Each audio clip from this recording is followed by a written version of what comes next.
دریائے سندھ تک پہنچ کر ایک پل بنائے تاکہ سکندر کی فوج دریا کو عبور کر سکے۔ وہ لکھتے ہیں، اس راستے پر بہت سے ہندوستانی بادشاہ اور انجینئر کی ایک بڑی تعداد سکندر کی فوج کے ساتھ چل رہی تھی۔ سکندر نے ایک گھماؤ دار راستہ اختیار کیا اور ہندوکش کے مشرق کا رخ کیا تاکہ وہ اس طرف رہنے والے قبائلیوں کو کنٹرول کر سکے۔ جب ایک تیر سکندر کے بالوں پر لگا، ایسے تمام بادشاہ جو سکندر کے راستے میں آئے اور ہتھیار نہیں ڈالے، سکندر نے ان تمام کے قلعوں پر قبضہ کر لیا۔ ایک جگہ قبائلی باغیوں نے سکندر کی فوج پر گھاٹ لگا کر حملہ کیا اور اس مہم کے دوران ایک تیر سکندر کے بازو پر لگا۔ اس وقت وہ شام کو آرام کرنے کے لیے کیمپ لگا رہے تھے۔ سکندر کے سپاہیوں نے قریبی پہاڑی پر چڑھ کر اپنی جان بچائی۔ حملہ آوروں کا خیال تھا کہ سکندر فرار ہو گیا ہے، لیکن سپاہی پہاڑ سے نیچے اترے اور اچانک ان پر جوابی حملہ کر دیا۔ باغیوں نے ہتھیار ڈال دیے۔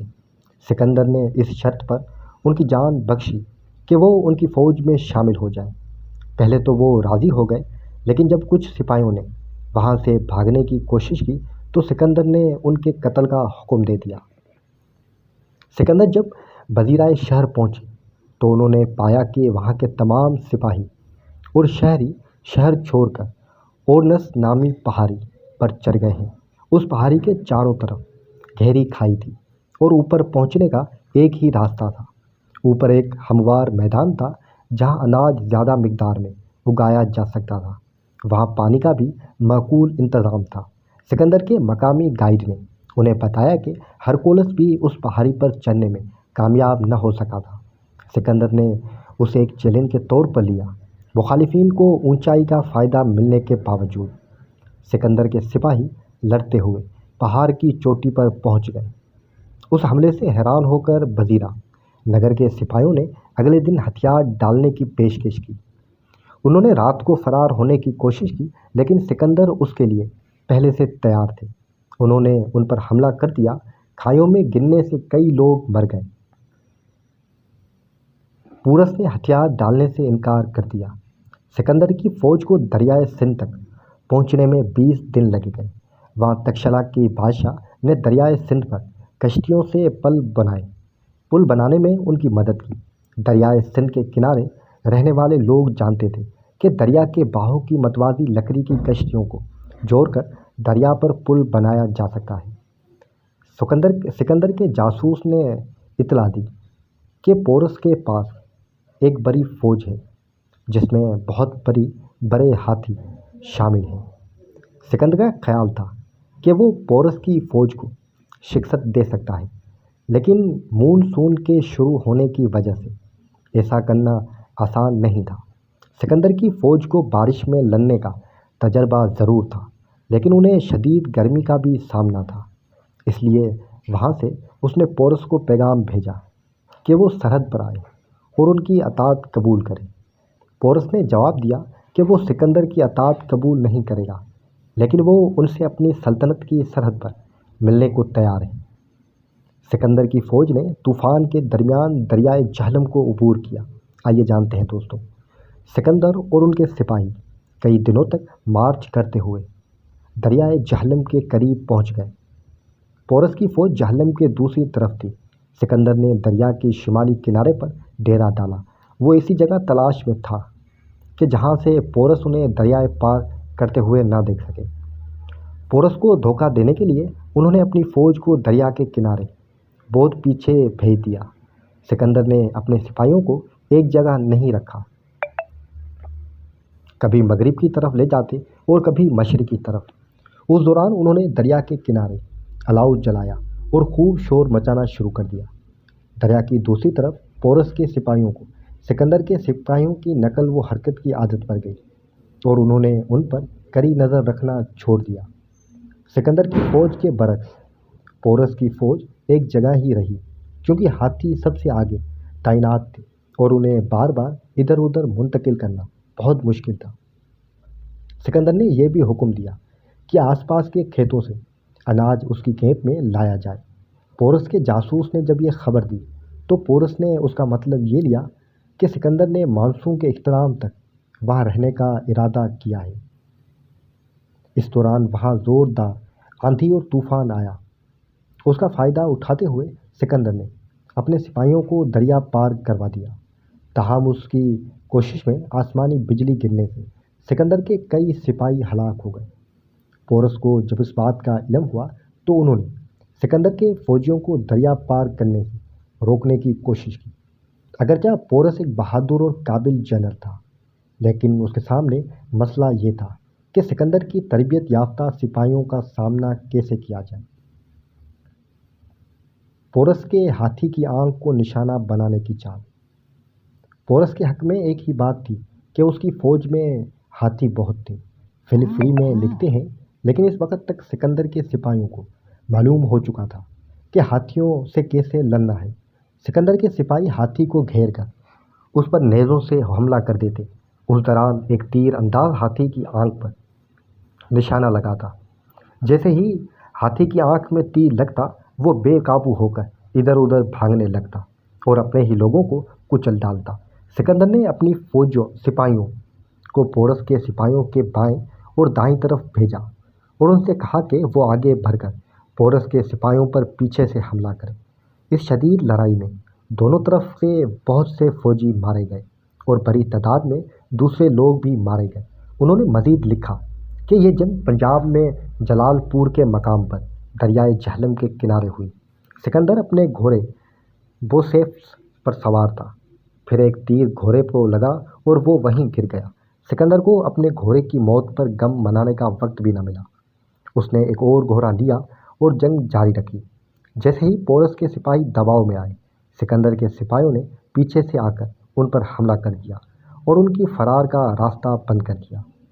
پورس کو قید کر لیا گیا، لیکن پورس ایک بہت بڑے ہاتھی پر سوار ہو کر لڑتا رہا۔ اس کی ہمت کو سراہتے ہوئے سکندر نے اسے پیغام بھیجا کہ اگر وہ ہتھیار ڈال دے تو اس کی جان بچ جائے گی۔ اس قاصد کا نام اوماپھس تھا۔ پورس نے اپنے نیزے سے قاصد کو مارنے کی کوشش کی۔ پھر سکندر نے پورس کے پاس ایک اور قاصد بھیجا۔ اس نے پورس کو ہتھیار ڈالنے پر آمادہ کیا۔ فلفری میں لکھتے ہیں، جب دونوں بادشاہوں کی ملاقات ہوئی تو پورس کے ہاتھی نے زخمی ہونے کے باوجود اسے گھٹنوں کے بل نیچے اترنے میں مدد کی۔ سکندر پورس کے 6 فٹ لمبی شخصیت سے بہت متاثر ہوا۔ پکڑے جانے کے بعد سکندر نے پورس سے پوچھا کہ ان کے ساتھ کیا سلوک کیا جائے۔ پورس نے فوراً جواب دیا کہ جو ایک بادشاہ دوسرے بادشاہ کے ساتھ کیا کرتا ہے۔ سکندر نے پورس کو مرہم پٹی کے لیے میدان جنگ سے جانے کی اجازت دے دی۔ کچھ دنوں بعد انہوں نے نہ صرف پورس سے جیتی ہوئی سرزمین انہیں لوٹا دی، بلکہ آس پاس کے کچھ اضافی زمینیں بھی انہیں عطا کر دی۔ سکندر کے معاون نے اسے پسند نہیں کیا۔